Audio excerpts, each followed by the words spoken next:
me at cello, cello. You had me at cello.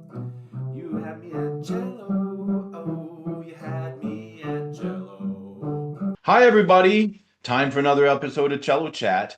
And with me today is Benjamin Myers. And I'm super excited to ask you about a wide variety of things, Benjamin. But first things first, how are you doing?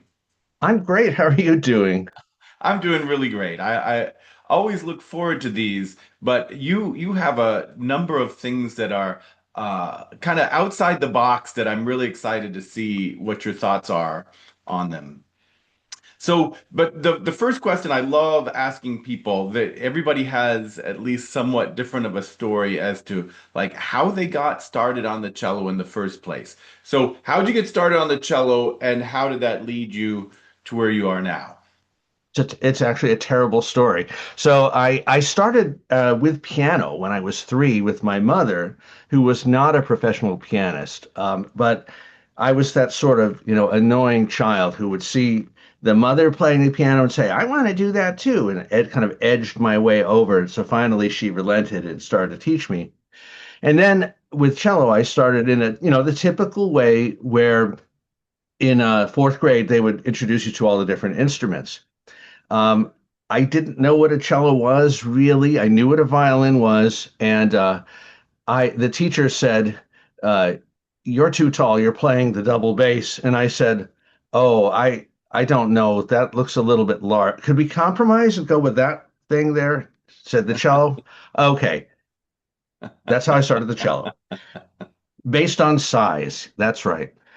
But I very quickly was glad I did, especially when I heard the beginning violinists with their scratchy playing. Now, I had scratchy playing too, but at least it was lower pitched, right? Right. Well, you must have taken an extreme shine to it right away because by age 19, you're getting to play with the Emerson String Quartet. Well, that was one of the greatest experiences of my lifetime. But I do have to say, I thought that I would be a piano major, and then at around age 14 in high school, my mother said, you can't be a piano major. Everyone's a piano major. I think you should go with the cello. Now, I've been taking lessons and practicing, but it hadn't been my main focus. Hmm. But I incredibly, as a teenager, listened to my mother and decided, you know what, I think she's right. And I did love the cello. So I realized at that point I was actually quite behind. At that point in my life, I was living in upstate New York, and a lot of people were going to Juilliard Prep. They would take the train down on the weekends. And I was not Juilliard Prep material at all at that stage. And I realized I had to really work hard. So I, believe it or not, in high school, I started practicing 3 to 4 hours a day. I was already practicing piano 2 hours a day. So I reduced that down and upped the cello and just worked extremely hard.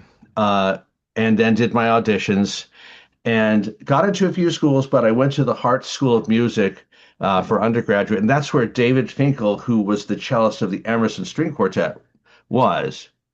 And there, I'm not saying this to brag at all. I'm very honored to say that he took me as a student. And why I say that is that, like many schools, you probably do it at your school as well. The incoming freshman will take an audition, and that's usually for placement in the orchestra. But for some reason, in this case, David Finckel went to that audition, and I was all set to study with David Wells, who was a great cellist, great teacher, and I did end up studying with him as well. Uh, but David heard me there, and afterwards, one of his students, who was a grad student, said, yeah, you're not going to be studying with David Finckel. He only takes grad students. I said, well, that's fine because I'm studying with David Wells. I'm happy with him anyway. And then later, I got a message saying, could you meet me here? This is before cell phones. And it was David Finckel. And I met him and he said, I'd like to take you as a student. Would you like to study with me? This is how his personality was. So I said, yeah. So that's how I ended up studying with him. That was not a shoe-in though for playing with the Emerson String Quartet. That was a Oh, real audition, only for the school, but you did have to audition for it. And that was an amazing performance too. I'm not saying the way I performed. I'm saying the effect it had on me because most people were auditioning with the Boccherini and the Schubert two cello quintets. So you'd be playing alongside David. Well, when I think back about the temerity or the nerve that I had, no, they actually offered the boarding quartet, the cello part to the boarding quartet. I auditioned with that and I got it. So I basically substituted for David. And he was sitting out in the audience during the rehearsals and he said, "This is great. This is the first time I've heard the Emerson Quartet live." And I realized later what a crazy move, luckily, probably only a teenager would do, right? So that was just a wonderful, and playing with them, especially at age 19, was unbelievable because they were so locked in as a group. If anything was off at all, you knew it was you. It was just an incredible experience. I'm so lucky. wow. Yeah, well, it's funny. When I was at Boston University, the Muir String Quartet always had open rehearsals, and again, like what you're saying, to sit there and listen to them rehearse and think, "Wow, that was CD quality right there," and then they stop and they go, "This doesn't contrast enough with the way that we Mm. played the other," and it's like, okay." Yeah, sounds fantastic to me. I don't know what you're talking about, but the cool thing about those open rehearsals is little by little you do know what they're talking about. Yes, It's yes. it's so this is the thing that I say to my advanced students. I'm sure you say the exact same thing, which is you get to a point where you can tell the qualitative differences. You're trying to teach your students to hear them. The audience won't be able to put a finger on what's different, but they perceive that this is better than that. They do Yeah. perceive it.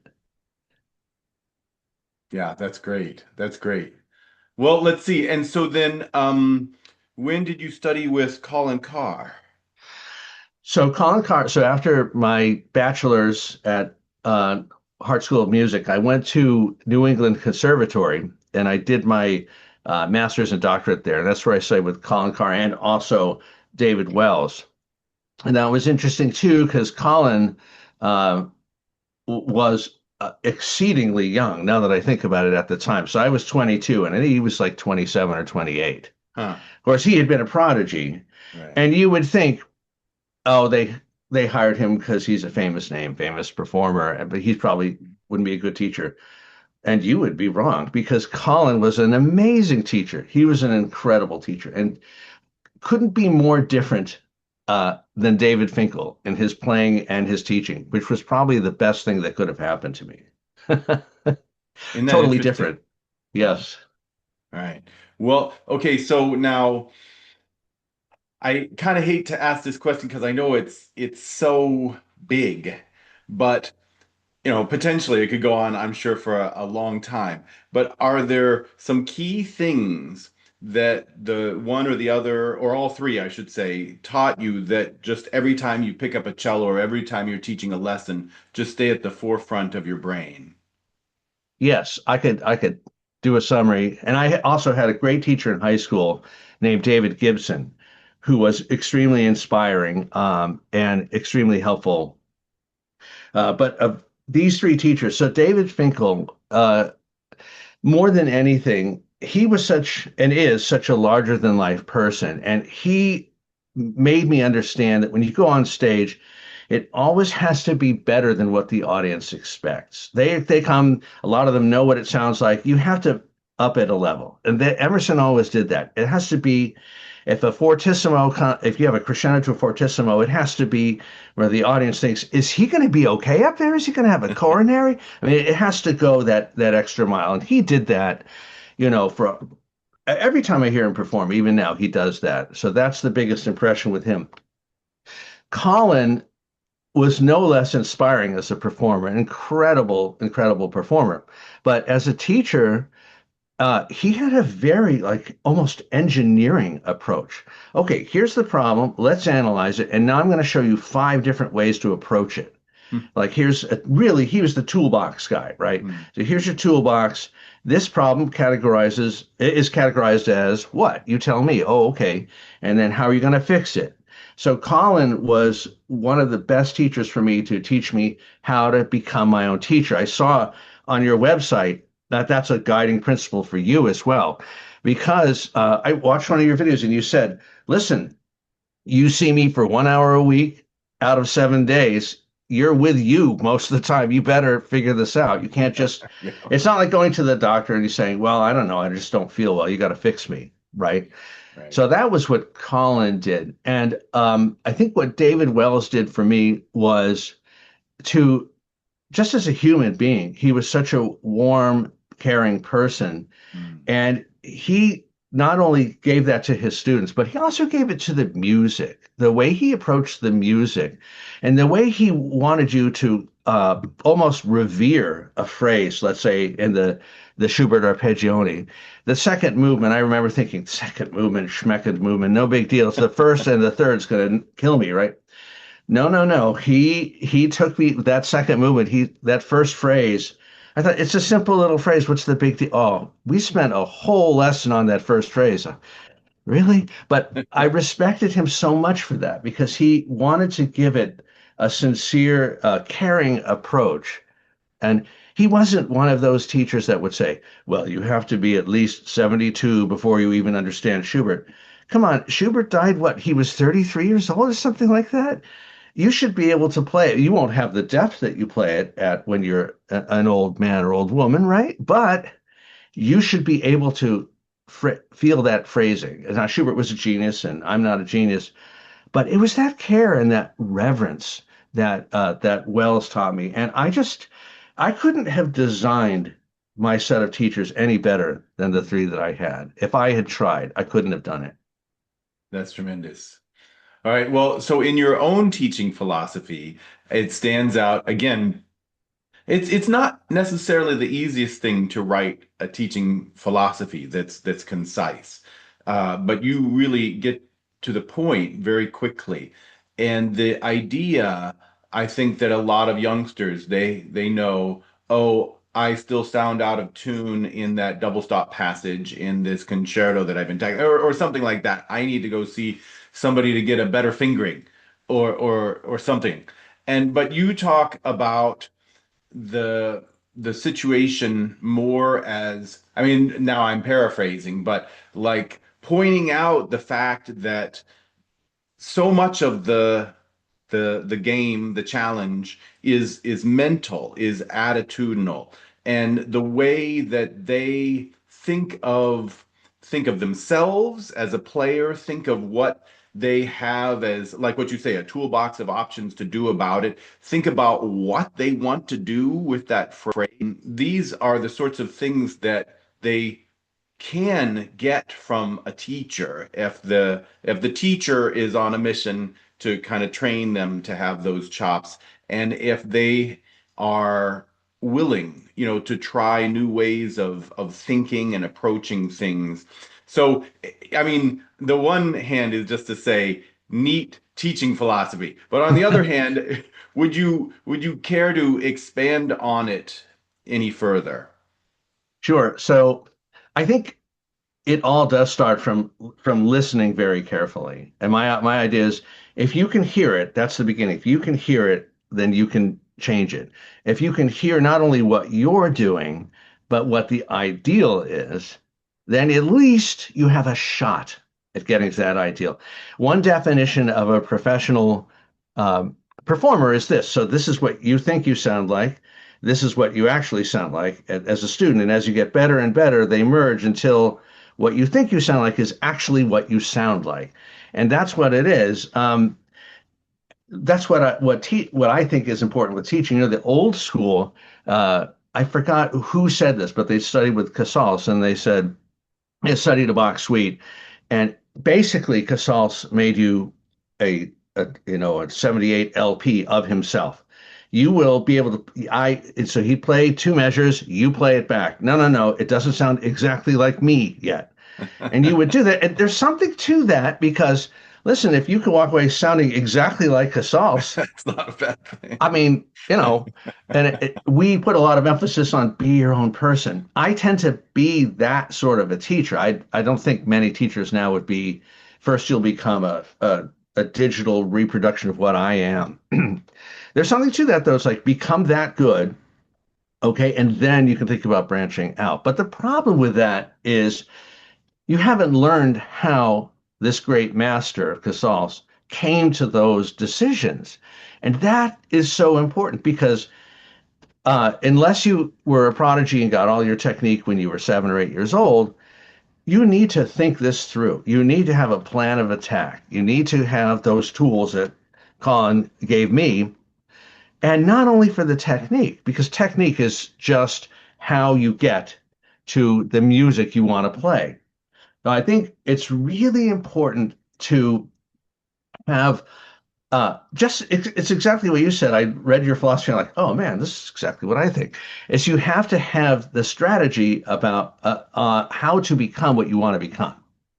If you don't have the strategy, you're going to either you'll never reach what you want to become, or at best, if you really can, you'll become a copy of someone else. And these days with AI able to copy the boy, you better have your own voice.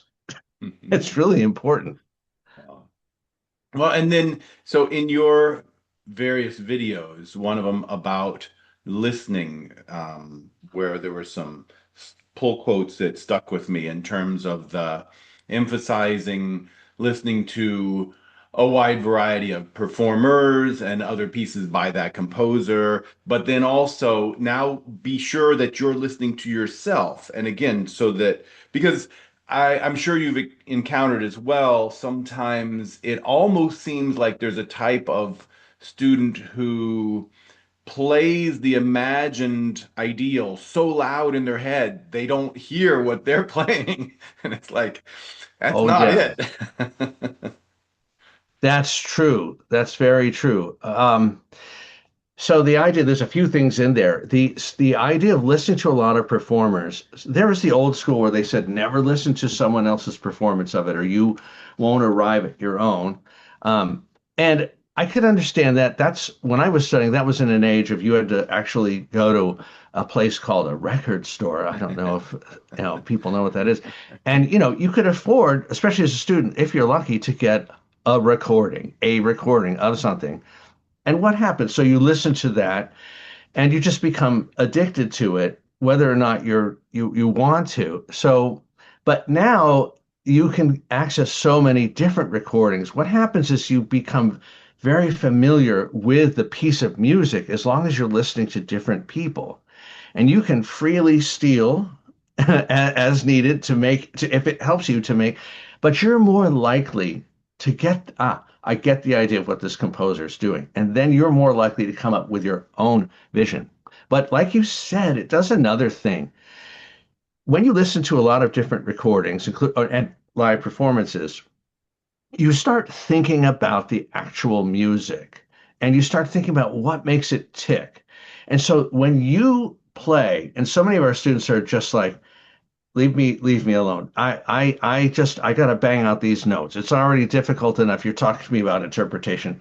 I'll put that sauce on at the end, but right now I gotta do like no, it doesn't work that way. You have to have an interpretation you're going for. You can't just bang out the notes. When you listen to these recordings and these performances, you get a better idea, you get a better technique of listening, and you Yes. learn how to help yourself even more. So and also, my basic philosophy is you've got recordings of the great masters out there. Are you just telling me you don't even want to hear how they played it? I mean, even just to enjoy it. Right. Oh, right. Well, that's funny. That reminds me of another one of your things. This is just sometimes it just comes up in life, the idea of should we listen to Wagner, or should we avoid listening to Wagner because he was a horrible person? And it's like, wait, how is me denying myself great music to punish him? I mean, it's like the Yeah. music has, yeah, we. So he was awful, that's too bad. But the music is glorious music. Yeah, Yeah, anyway. I mean, you can't deny that. Being Jewish, but then of course Leonard Bernstein was Jewish and loved to conduct Wagner. And I think the thing is, he said the ultimate insult would be me conducting Wagner would make him spin in his grave. So there you go. Oh, I get it. Okay, so this is a good segue. There are a number of us cellists, performers who are, we go and record some idea and then we put it out there on the now seemingly infinite World Wide Web. And a lot of us will talk about like nitty gritty, either music specific, very cello specific. You have a incredibly wide range of topics. One of the widest I think I've seen. I mean, there'll be just times that I'm looking at all the things that are in the right-hand side of YouTube, and it's like, oh my gosh, that's another one of Benjamin Meyer's. It didn't even Uh, occur to me because, like, wow, how's he going to tie this in? So the first question I got to ask you is, what was the impetus? What led to Cello XL? well, okay, so I had a channel before, and it was all over the place. It was not very focused. I mean, it was really all over the place. Look at this amazing cello, and I this is my favorite corn on the cob. And then so I just said, okay, that was more for me. Let me try something different. So I also teach theory. I think you teach theory as well. Yes. And I like to go off on tangents and talk about these composers. And I thought, you know what? I could maybe just throw that up on YouTube and see what sticks. And I love telling these stories. So uh, it's stuff that I've talked about a lot before. And sometimes the students in class are like, listen, we're having trouble with secondary dominance. Could we just come back to that? And I thought, okay, this is maybe a place to do it. So that channel, I just love doing it. Interestingly, the stuff that's cello centric, like cello technique videos, and practice videos, they're not doing as well as the broader topics, but I guess that's the way it is. The Yeah, population of them. Yeah, that's and the people who watch the cello videos, you can see from the analytics that they're watching to the end. So they're very, very loyal, but it's a small subset of the people who watch.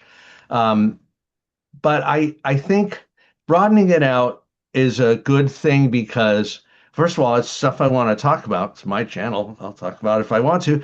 But also, I think I try to get just some different ideas that maybe people haven't thought about yet. And some of the videos are on performance practice.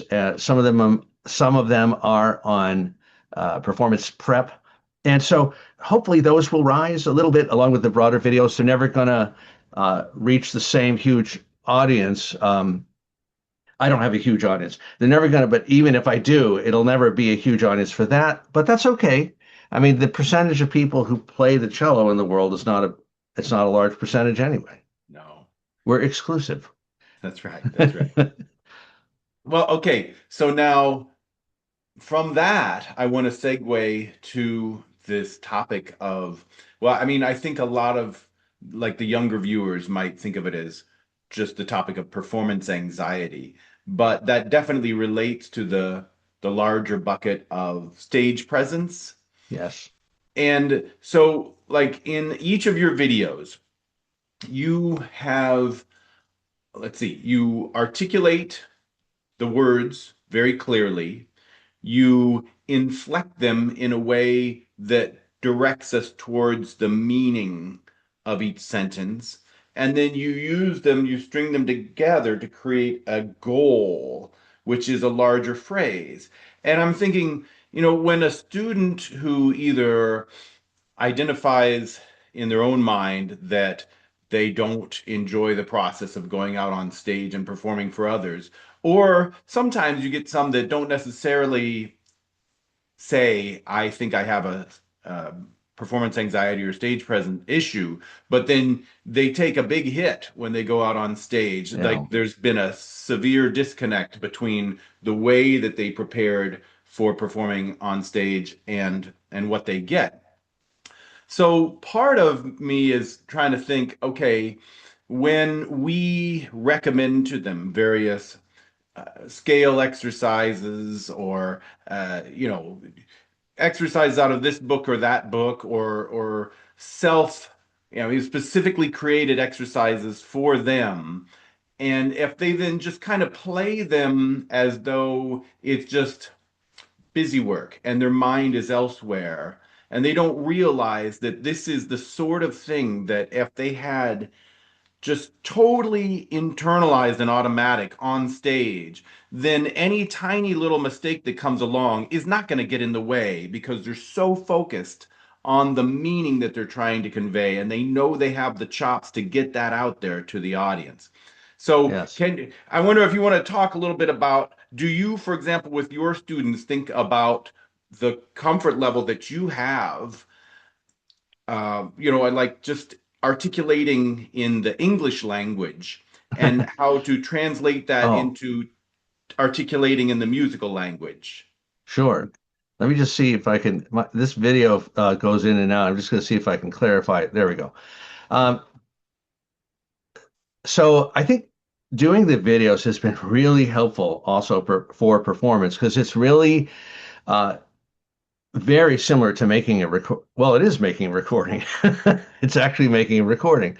I think nerves, if we're talking about nerves and performance, it's two things. So one thing is what you're saying, it's intent. It's being there when you're practicing. If your mind is wandering and you can't refocus it, get up for a minute, take a breath, be no matter what you're doing, scales, anything, be there. The other thing is uh, bulletproofing. And part of bulletproofing is practicing. So you need a margin. If this is what you need, whatever this means, practice to this. So if you're a little nervous, you'll find that you're still playing. I try to tell students the goal is not to be nervous. I say, you're going to be nervous. I'm sorry. You're going to be nervous. If you're not nervous, then I don't know what's going on. You're going to be nervous to different levels. The goal is not that. The goal, you can't control that. You can control, am I relaxing my shoulders? Am I taking a deep breath? Am I giving myself time? Once you can control those things, and that comes with a lot of run-throughs and recording those run-throughs. See, and I would record them with video as well. Sound quality is not great, but it's that experience. Once you can control that, you'll find that you allow yourself to play. And then you say, okay, I'm nervous. That's fine, but I can still play. I'm not falling apart. Because otherwise, it's a downward spiral. You get nervous, you go, oh no, I'm nervous. I knew I'd be nervous, and now I'm nervous. And then the symptoms get worse, like, oh, look at these symptoms, and now I'm worse. And it's happened to me. I mean, I think it's happened to most people. But if you can, and then if you can visualize it, so recording helps with that. If you walk out on a stage like this stage of mine that I own personally, right back here, and set up a camera and just start playing and say, okay, there's an audience when you're ready. Okay, only when you're ready for this, for a full run through. There's an audience here, and I'm going to run through this whole thing right now. You can shake out some of those nerves, but also the video will help you to review areas that you think could be better, right? And the YouTube stuff has helped a lot. Some of YouTube, honestly, is acting. There's the way you talk in lessons, which might be different from the way you talk on YouTube. The biggest thing I learned from it, from what I do, there are even with how-to videos. Like I have a video called "Glow Up Your Vibrato," and there are 3 points I want to show on that. But even with that, you have to tell a story. People just get bored if you're not telling a story. And that's exactly what we're doing when we walk on stage. We're telling a story in the language of music. And if you're not connecting, even in that moment, you, as you well know, change something right there. And in your quartet, you guys, people are always like, well, how are you not constantly looking at each other? Wouldn't it be weird if everybody playing was like playing like this? It would look scary to the audience. Like, don't what are you looking at? You like looking into my eyes. We're looking at visual cues, physical cues. We're listening, and yeah, it has to be trained. You have to be able to learn how to change on a dime. With YouTube, you get to record, get to do several takes, and you might think, that take I just did, that's the winner. Then you go back and you realize, well, the take before I made a little mistake. I mispronounced something, or I had a moment of bad grammar, but I delivered the message better, I think. It was more sincere. I don't want to, one thing with me about doing YouTube, I never ever want to be insincere. I don't want to represent ideas that aren't mine. I don't want to be a negative person. I want to be a positive person on YouTube. There's tons of negativity on the internet. I don't know if you are aware of that. So I don't want to add to that negativity. I want it to be something positive. Um, Musicians are servants of the music, servants of the composer, but we're also communicators. We're people who want to uplift other people with this amazing music. And so that's been, and I've only had this channel for a little over, not this channel, this is your channel. I've only had my channel for a little over a year, but I've learned so much from it. I've been very humbled humbled by it, I must say. You've had your channel for a long time. I'm sure it took you a little while to get comfortable, but your videos that I watch, you seem very comfortable, very much at home. It's just like what I want to do is I want to be that nice, helpful person. I can be challenging. You should be challenging, but not negative. Yeah, absolutely. Absolutely. That's Yeah. what And surprised me, by the way, with YouTube is some of the negative comments. Whoa, where is this coming from? So I do have anybody watching out there who is thinking of doing a channel, there are filters in there. You can put blocked words in there. It'll immediately put it into the held area. Uh, I think it's great to have comments, but it's not great to open your channel to abuse. So that's just a little aside there. yeah, that's a good point too. All right. So one of the questions I like to ask, just kind of as a running theme in this series, is about motivating students to practice. I Mm. There are times that it's like, like if I was just on a search committee, and there's times that you're obligated to ask the next question, even though somebody pretty much answered it. In Oh your yeah. case, I think there just kind of everything you've been saying so far demonstrates that you have I mean, just are providing all sorts of ways to motivate students in terms of the listening and the understanding of the music, etc. But is there anything, I just kind of see if there's anything else that when you have a student that just at that point in time just could use some sort of a boost that you go to for inspiring them? There's two. There's external and internal. The external is give them an audition or a performance, and it's Coming up okay. I don't a want to look date. like a fool, so I better practice. So there's that. There's that. First of all, but the internal one is just to say.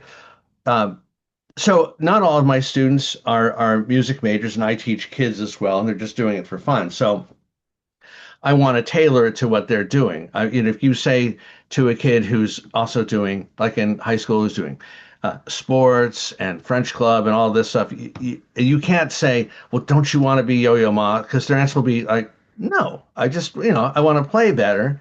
So you do have to tailor it to that. But I think the inspiration, the best thing that inspires them, aside from who you are as a person, how excited you are, not checking your phone in the lesson and not like tuning out, right?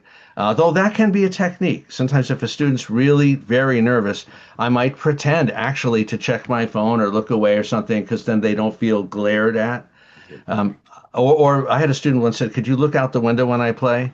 Okay, fine, I'll do that. But eventually you got over that.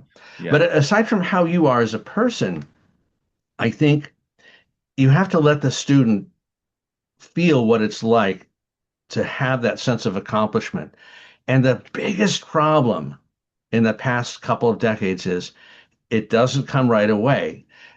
When we were going to school, if you wanted to know something, You had to get off your butt, get in a car, go to this place. I don't know if people are familiar with. It's called a library, and there were these things in it called books, and you'd have to go through, and you wouldn't get the answer right away, and maybe not at all that day, and it would take some time, and then you'd get your answer.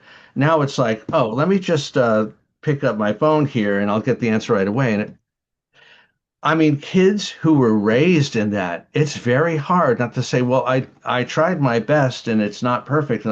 Well, tell me what you mean when you say you tried your best. I mean, maybe they really practiced a lot, but often they didn't. And I said, it's just a thing that takes time. When they feel that accomplishment, that I think is the dopamine hit that they need to keep going back and practicing and practicing. That's why I did leave one video on my YouTube channel, which is completely unmusic related, which is how I lost 40 pounds over 40. Hmm. And I thought this is not unrelated. I want to throw, but because it took the same sort of dedication. But we came up in an era where it was like someone said this is going to take time, and we just said, okay, we'll do it. We'll do whatever is necessary. So I think now you have to do something to allow the student to know. And sometimes I do little tricks. I say, my other students say, you see how Bill's playing? I mean, wow, he's got great vibrato. I wish my vibrato was as good as Bill's. And they're like, well, wait, tell me. So what is he doing? Oh, well, let's talk about that. Sometimes using other students, it's not an evil thing to let them see because students listen to you play and they're not impressed. They're like, "Yeah, of course you play well. You're a professional." It's like, "No, no, but I was a bad student at one point and had to get better, and I can't." But if you point to another student who's near their age who's really good, oh, that's what gets them. They're like, "Wow, how do I do that?" I'm like, all right, don't listen to me. I mean, they'll love your performances and everything, but at the same time, they're saying, "Of course, because you're a professional." Yeah, I didn't come out of the womb playing Popper's etudes, right? I had to learn this stuff. That's great. All right. Well, Benjamin, what performances or projects do you have coming down the pike in 2026? Well, I have a performance next month. We're doing an interesting performance. My wife is in a piano trio, but this is one piano, six hands. This is very rare sort of combination. She is a teacher at Towson University, and she's playing with the two other piano teachers there. And I have a trio with my brother-in-law with my wife. So we're combining these two trios. And the the Bachianis Brothers of the era, so I forget which one's the one with all the cellos and the soprano. I should know this. I'm performing it, but anyway, I arranged that one for I along with my wife arranged that for piano, six hands, and violin and cello. Huh. So we're going to be performing that. I promise you, you've never heard that version before. So that'll be fun. And I have other concerts coming up as well. But then the main ongoing project is this big, for me, YouTube experiment. There's this YouTube experiment because I learned something powerful about YouTube. I'm sure you must feel this way as a teacher. When you touch a student and they get better, it's such a gratifying, incredible thing. And it's not about numbers, it's a person, it's another person. And then you do a performance in a hall that might have between 100 and 2,000 seats in it, and you can touch all those people. I have one video that has been viewed over 100,000 times. I mean, it just blows my mind. Now, it's not the same effect as that one-on-one personal thing that could change someone's lives, but I realize there's a responsibility to that. So I want to explore that. I want to maybe get people. The best comments I have gotten were something like, I never thought of it that way. Maybe I'll go to a concert and see what it's like. Because I think as educators and performers, we have a dual responsibility. We have a responsibility to help our students get better and learn to love music. But I think we're also, especially in this day and age where AI is like really a big factor, we have a responsibility to educate and excite the audiences to want to come hear a live performance. And I never think those are going away Mhm. because if they were going to go away, I think they would have gone away in the late 80s when CDs came out. It's a perfect performance. Why would you leave your house? You don't have to, no one dresses up now, but you don't have to dress up and do all this and drive your car through snowy weather to get to the concert. You just sit at home in your PJs and listen to some great music. No, that did not stop the live performance. Why do people go to baseball games? It's incredibly expensive. The seats are sticky. You can't see very well. The popcorn is $20. They want to be there. They want to be at the live thing. And mistakes are part of it, and someone coughing in the third row is part of it. And it's just you want to see the person do it. And we know that, you know, if I go to a concert with, let's say, the Emerson Quartet, and I always think it's going to be great. And then I go and listen, and it's a little better even than I thought it would be. There's just nothing that replaces that. But I do think it's important.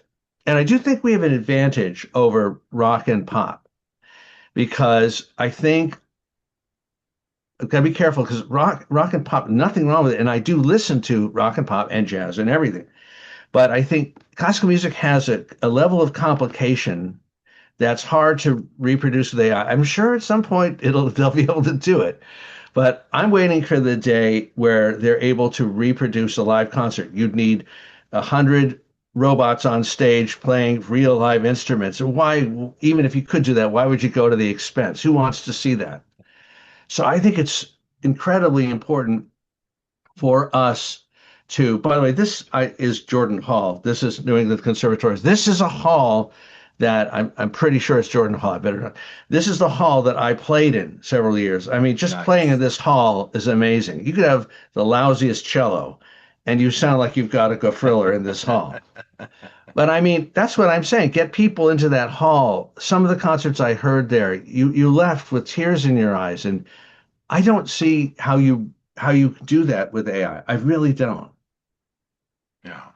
That's great. That's very inspiring and motivational right there. All Well, I right. mean, you got to get people to if you don't. So there are two types of people who study music. There are the ones who just want to play better for themselves, and that's totally fine. They can have live music whenever they want it. This is like the way it was in the Middle Ages, right? If you wanted music, you had to be able to play it until the jongleur came through your area. And then there are people who want to perform. And I think we have a responsibility now, not just to teach them how to play the cello, and not even just to how to approach great music, but also how to excite audiences, how to make it. When you go on stage, here's one thing you asked me earlier about nerves. Nerves come because you're worried about what people think of you. So, in a way, it's sort of selfish. It's like, I mean, it's understandably selfish. I get nervous. I want people to think I'm great, right? But if you can shift your mind saying, these people paid money, got in a car, drove through the snow, got in here, maybe is slipped on their butt on the ice outside, but still came in, sitting down. I have a responsibility to give them this great music and to do the very best I can. I want them to I don't want them to leave thinking, why did we do that? I want them to leave thinking that was an incredible performance. I'm so glad I came out tonight.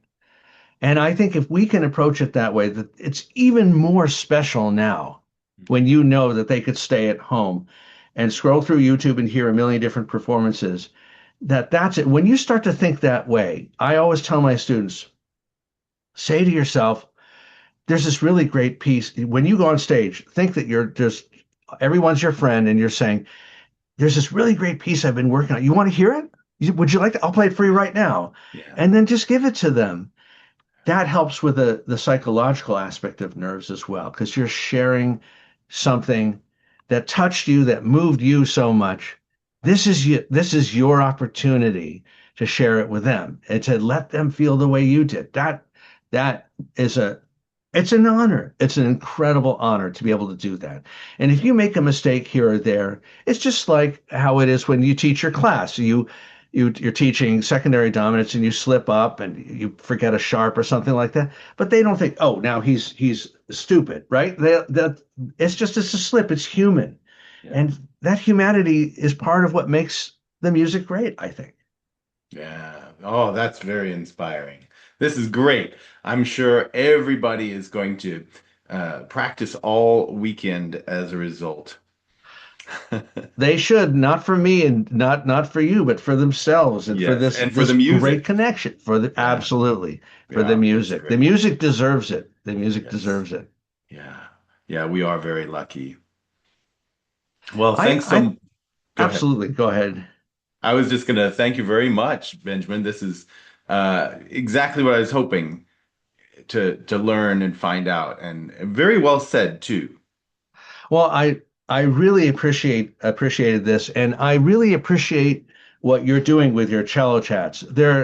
You get incredible people on them. I'm like at the lowest possible tier. You could had Hans Jorgen Jensen on there. That's incredible. And I hope everyone understands that it's all free, and you get these insights. It's like sitting down with these people, and then the huge variety on your channel. So I really want to thank you for inviting me and for this opportunity. Well, excellent, excellent. Then the feeling is mutual. Thanks Thank again. you. All And right. Thanks everybody so out much. there, all right. We'll see you this time next week. Take care and happy practicing. You had me at jazz.